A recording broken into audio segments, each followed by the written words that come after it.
Welcome friends, आप सभी का फिर से एक बार स्वागत है हमारे चैनल पे। और हम आज और film talk book professional episode के साथ जहां पर आपको देते हैं साउथ और हिंदी फिल्मों से जुड़ी हर एक लेटेस्ट अपडेट। तो दोस्तों बिल्कुल वक्त ज़ाया ना करते हुए स्टार्ट करते हैं फिल्मी टॉक के एपिसोड नंबर 341 को। तो एपिसोड की शुरुआत करते हैं सबसे पहले थलाइवर 173 से। तो ये एक ऐसी फिल्म है जो पिछले कुछ दिनों में काफी चर्चा में रही, जहां पर एक दिन इस फिल्म की अनाउंसमेंट हुई। डायरेक्टर सुंदर सी को यहाँ पर फिल्म के डायरेक्टर के तौर पर अनाउंस किया गया और फिर जो है कुछ ही दिनों बाद डायरेक्टर ने वॉकआउट कर दिया। वॉकआउट कह लो या फिर कह लो कि यहां पर रजनीकांत जी को स्क्रिप्ट पसंद आई नहीं और अब जो है यहां पर रेस लग चुकी है कि अब अगला डायरेक्टर कौन होगा, इस फिल्म को कौन डायरेक्ट करेगा। सबसे पहले नाम निकल के आया धनुष का। अब धनुष के बाद जिन डायरेक्टर्स का नाम निकल के आ रहा है उनकी अगर हम बात करें तो उनमें शामिल है राम कुमार बालकृष्ण। ये वही डायरेक्टर हैं जिन्होंने पार्किंग नाम की फिल्म बनाई थी, आप में से सभी लोगों ने देखी होगी, बहुत ही बेहतरीन फिल्म थी। तो उस फिल्म के डायरेक्टर भी जो है यहां पर लाइन में है। दूसरे डायरेक्टर हैं निथिलन स्वामीनाथन जिन्होंने महाराजा फिल्म बनाई थी।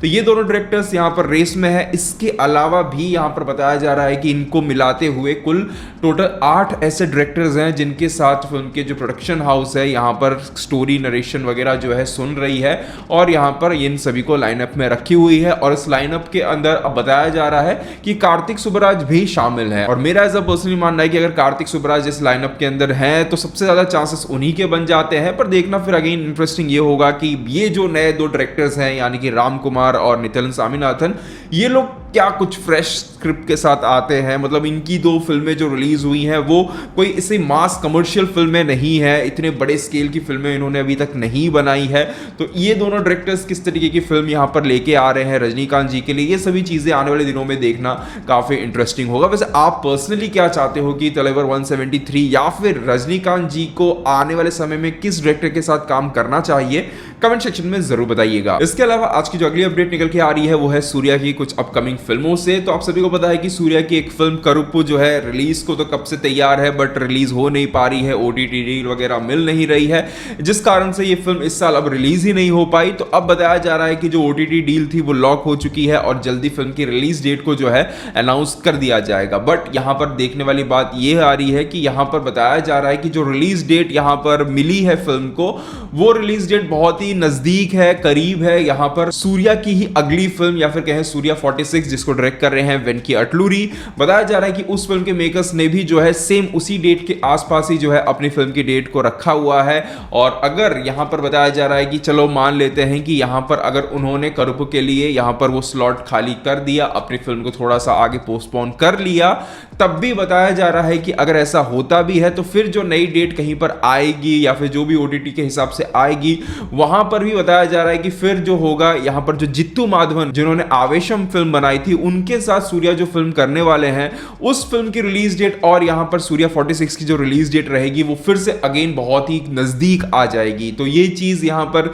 सूर्या के केस में हमें देखने को मिलने जा रही है 2026 के अंदर। अब देखना इंटरेस्टिंग होगा कि इन तीनों फिल्मों में से वो कौन सी फिल्म रहेगी जिससे सूर्या का जो है कमबैक होगा। इसके अलावा अगर बात करें कुछ बॉक्स ऑफिस रिपोर्ट की तो रिसेंटली पृथ्वीराज सुकुमारन की एक फिल्म रिलीज हुई है विलायत बुद्धा नाम की। इस फिल्म ने अपने ओपनिंग वीकेंड के अंदर वर्ल्ड वाइड सिर्फ 6 करोड़ का जो है कलेक्शन किया है। बताया जा रहा है कि वर्ड ऑफ माउथ भी काफी नेगेटिव साइड पर है, यहां पर तो लगी ही नहीं है इसलिए मैंने देखा ही नहीं है। और जिस तरीके का परफॉर्मेंस यहां पर फर्स्ट वीकेंड में देखने को मिला है, ट्रेड ने ऑलरेडी इस फिल्म को जो है एक डिजास्टर डिक्लेयर कर दिया है। इसके अलावा दुलकर सलमान की रिसेंटली रिलीज हुई फिल्म कांता की अगर बात करें तो इस फिल्म ने अपने पहले 8 दिनों के अंदर अंदर वर्ल्ड वाइड तकरीबन 33 करोड़ के आसपास का ग्रॉस कलेक्शन किया है और यहां पर इस फिल्म को भी ऑलमोस्ट ट्रेड ने जो है फ्लॉप डिक्लेयर कर दिया है। इसके अलावा प्रभास और संदीप रेड्डी वांगा की अपकमिंग फिल्म यानी कि स्पिरिट फिल्म फाइनली फ्लोर्स पर उतरने के लिए तैयार है। आज फिल्म का जो है मुहूर्त रखा गया था जहां पर इस मौके पर फिल्म के मेकर्स के द्वारा या फिर कहें डायरेक्टर साहब के द्वारा कुछ फोटोज जो है यहां पर रिलीज की गई, जहां पर डायरेक्टर साहब के साथ साथ हमें मेगास्टार चिरंजीवी नजर आ रहे हैं, तृप्ति डिमरी नजर आ रही हैं, भूषण कुमार नजर आ रहे हैं, बट यहां पर कहीं पर हमें प्रभास नजर नहीं आए। बट यहां पर डायरेक्टर साहब ने प्रभास के हाथ के पिक को जो है यहां पर अपलोड किया। उन्होंने कहा कि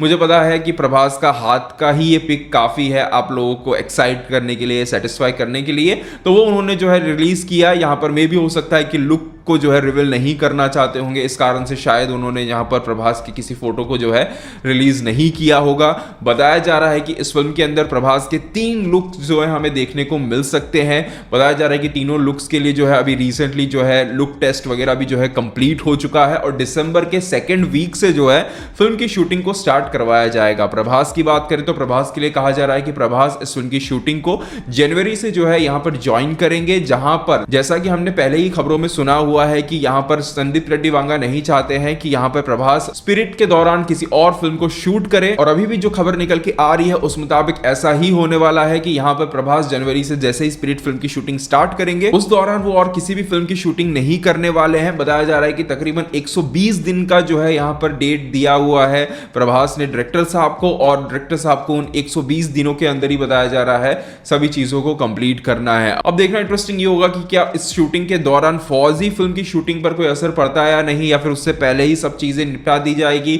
और अगर असर पड़ता है तो यहां पर क्या फिर फौजी फिल्म की रिलीज डेट पर कोई असर पड़ता है या नहीं, चीजें किस तरीके से मैनेज होगी, ये देखना काफी इंटरेस्टिंग होगा। इसके अलावा पिछले एपिसोड में मैंने आपको बताया था कि अमरन फिल्म के डायरेक्टर यानी कि राजकुमार पेरियासामी जो है जल्दी धनुष के साथ अपनी अपकमिंग फिल्म को स्टार्ट करने वाले हैं, जिसमें धनुष के अपोजिट साई पल्लवी को कास्ट करने की जो है प्लानिंग चल रही है। अब इस फिल्म से जुड़ी अपडेट ये निकल के आ रही है कि ये फिल्म जो है एक स्पाई थ्रिलर फिल्म होने वाली है, जिसके अंदर एक्शन होगा, इन्वेस्टिगेशन भी जो है हमें नजर आने वाला है। इसके अलावा आज की जो अगली अपडेट निकल के आ रही है वो है अनिरुद्ध से। तो आप सभी को पता है कि वेट्रीमारन की अपकमिंग फिल्म आ रही है आरासन नाम की, जिसमें अनिरुद्ध अपना म्यूजिक दे रहे हैं, और कहा जाए तो काइंड ऑफ जितना भी सुनने को मिला है उन्होंने वो वाइब मैच करने में जो है अभी इनिशियली जो म्यूजिक हमें बीजीएम वगैरह सुनने को मिला है अनिरुद्ध के द्वारा इस फिल्म के लिए, वो काइंड ऑफ वो जो वाइब है वाड़ा चेन्नई यूनिवर्स की उसको वो मैच कर पाए हैं।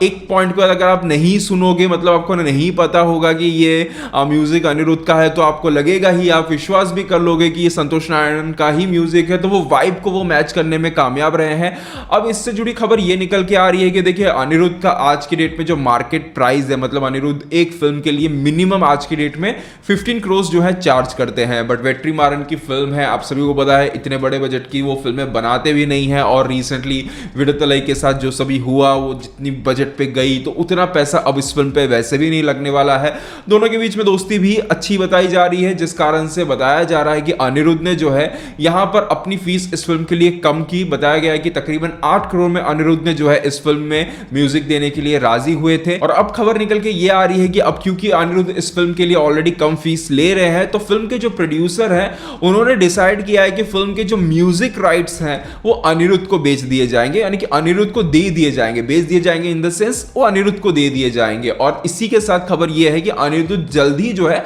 अपने भी जो है एक म्यूजिक कंपनी स्टार्ट करेंगे, उनका भी एक लेबल रहेगा, उसके अंडर जो है उनके म्यूजिक एल्बम्स और यहाँ पर जिन फिल्मों का वो म्यूजिक राइट्स वगैरह रखेंगे वो सभी रिलीज करवाया जाएगा। इसके अलावा आज की जो अगली अपडेट निकल के आ रही है वो है एक्टर तेजा सज्जा से। तो तेजा सज्जा की रिसेंटली काफी सारी फिल्मों के अंदर हमने एक चीज तो नोटिस की है कि उनकी सभी फिल्मों के अंदर या तो हमारे हिस्ट्री से या फिर कहें हमारे भगवानों का जो है कनेक्शन हमें देखने को मिलता ही है। अब जो है खबर निकल के ये आ रही है कि उन्होंने एक डायरेक्टर साहब के साथ फिल्म बनाई थी अद्भुतम नाम की, उन्हीं के साथ वो फिर से काम करने जा रहे हैं, और बताया जा रहा है कि उस फिल्म के अंदर भी जो है हमें एक सुपरनैचुरल एंगल और साथ ही साथ भगवान का कनेक्शन जो है देखने को मिलने जा रहा है। इसके अलावा आज की जो आखिरी अपडेट निकल के आ रही है वो है रजनीकांत जी की अपकमिंग फिल्म यानी कि जेलर 2 से। तो खबर निकल के ये आ रही है कि फिल्म के मेकर्स आने वाले महीने यानी कि दिसंबर के महीने में रजनीकांत जी के जन्मदिन के मौके पर फिल्म का एक ग्लिम्स रिलीज कर सकते हैं। इतना ही नहीं, अभी आज ही जो है बहुत ही बर्ज लेवल पर, सरफेस लेवल पर जो है एक अपडेट निकल के आई है कि यहां पर फिल्म के जो मेकर्स हैं वो शाहरुख खान को अप्रोच कर रहे हैं फिल्म के अंदर कैमियो के लिए। हालांकि अभी तक कोई बहुत स्ट्रॉन्ग कंफर्मेशन इस खबर पर नहीं मिला है, मिलता है तो अगले एपिसोड में आपको जरूर बताऊंगा। अभी ये अगर कैमियो के लिए अप्रोच किया जा रहा है तो वो कौन से कैमियो के लिए किया जा रहा है, क्या वो बालाकृष्ण जी वाले कैमियो के लिए है जिसके लिए कुछ दिनों पहले फहद फासिल का नाम आया था, या फिर कोई अलग कैमियो है, क्या है क्या नहीं, इस पर अभी कोई क्लैरिटी है नहीं। बट अगर उनका अप्रोच वैसा है तो इससे तो ये एटलीस्ट क्लियर होता है कि वो सेम उसी फॉर्मूला के साथ जाना चाहते हैं जिसके साथ पहला पार्ट आया था, यानी कि हर इंडस्ट्री से किसी ना किसी को लिया जाए। बट इस बार जो है नामों को और बड़ा किया जा रहा है और बड़े नामों को लेने की जो है वो कोशिश कर रहे हैं। देखते हैं आने वाले दिनों में अगर कोई कंफर्मेशन मिलता है तो आपके साथ जरूर शेयर किया जाएगा। दोस्तों बस यहीं तक था आज का हमारा एपिसोड। उम्मीद करते हैं एपिसोड को पसंद आया होगा, वीडियो शेयर जरूर कीजिएगा। मिलते हैं हमारे अगले वीडियो में, तब तक के लिए बाय बाय, टेक केयर।